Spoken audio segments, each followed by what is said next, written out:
Sir இப்போ உங்க லைஃப்ல இன்னொருத்தர் மறக்க முடியாத மனிதர்னா மனோபாலா சார்ன்னு சொல்லியிருக்கீங்க. டைரக்ஷன்னா என்னன்றத ஒரு காருக்குள்ள உட்காந்து A4 ஷீட்ல எனக்கு சொல்லிக் குடுத்தாரு அப்படின்னு. அவர பத்தி அவரை பயங்கரமாக மிஸ் பண்ணுறேன். சொல்லி கொடுத்தது இல்லை. அவர் அடிக்கடி எங்கள் வீட்டுக்கு வந்து ஒரு கத்திரிக்காய் குழம்பு எடுத்துகிட்டு வருவார் சார். வெத்த குழம்புன்னு. ஆனால் வந்து உட்காந்துட்டு, டே ஒரு நிமிஷம்டா, நான் இங்கே பக்கத்தில் பேசுகிறேன்டான்ட்டு போயிட்டு எங்கள் வீட்டு பக்கத்தில் இருக்கிற பிரபலங்களுக்கெல்லாம் ஃபோன் பண்ணி சொல்லிடுவார். இவர் எடுத்துகிட்டு வந்தது இவ்வளோ தான். அவங்கெல்லாம் டிரைவரை வச்சு எடுத்துகிட்டு கடைசியில் வெறும் செட்டி தான் இருக்கும், அதை கழுவி கொடுறான்னு வாங்கிட்டு போவார் அவர். திடீர்னு சன் டிவியில் வந்து ஒரு நல்ல டைரக்டர் இருந்தார், ஏதோ ப்ராப்ளம் போயிட்டார். அவர் தான் எல்லா ஷோவும் பண்ணுவாங்க. இப்போ ஒரு ப்ரோக்ராமுக்கு ஒரு டைரக்டர் இல்லை, அப்படிலாம் கிடையாது. எல்லா ப்ரோக்ராமுக்கும் ஒரே ஆள் தான். அவர் போன ஈவினிங் போகிறாரு, நைட்டு கூப்பிட்டு கல்யாணி மாறன் சொல்கிறார், நாளை காலையில் நீ தான் டைரக்ட் பண்ணுறேன்னு. சார் டைரக்ஷன்லாம் தெரியாது சார். அதான் படா பண்ணுறா அப்படின்ட்டு விட்டு தடுத்து விட்டார். என்ன பண்ண தெரியல. மனோபலா, சுபாஷ், அதுக்கப்புறம் ஏஎல் நாராயணன் சன் ஏஎல் மோகன், ஆமாம், இவங்க 3 பேரும் யாராவது ஒருத்தரை பிடிச்சி கற்றுடலாம் அப்படின்னு. மனோபாலாவுக்கு தான் முதல்ல போனோடனே இப்படிலாம் ஏதோ போட்டு 180 டிகிரிஸ் வரை இப்படிறா இங்கே கேமராவே அது இதுன்னாரு. ஒன்றும் மண்டையில் ஏறல.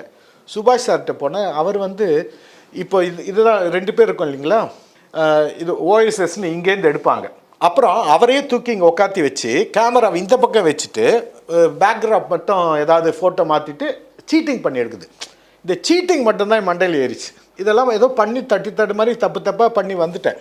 அதுக்கப்புறம் பார்த்தீங்கன்னா ரொம்ப எனக்கும் மனோபாலாக்கும் ரொம்ப வேண்டிய ஒரு ப்ரொடியூசர், பாவம் கால் பிரச்சனை. அவங்க வந்து எனக்கு வந்து ஒரு அமௌண்ட் கொடுத்தாங்க டைரக்ஷனுக்கு அவங்க கம்பெனியில். அது மனோபாலாவோட 4 மடங்கு இருந்துச்சு. அடப்பாவி, டைரக்ஷனே தெரியாத உனக்கு எப்படிதான் இது அப்படின்ட்டு நேரம் போயிட்டாருங்க. அவங்க கூட சண்டை போட, பெரிய சண்டை. அவங்க வந்து என்னை உள்ளே கூப்பிட்றாங்க, எதுக்கு போய் நீ விட்ட சொன்னேன்னு. அதுதான் நேரம். எனக்கு தெரியாதவனுக்கு தான் நிறைய வரும், தெரிஞ்சவன் யாரும் சீண்ட மாட்டாங்க. மனோபாலா சார் டைரக்ஷனில் நானும் பிரகாஷ் ராஜ் சாரும் நடித்தோம்.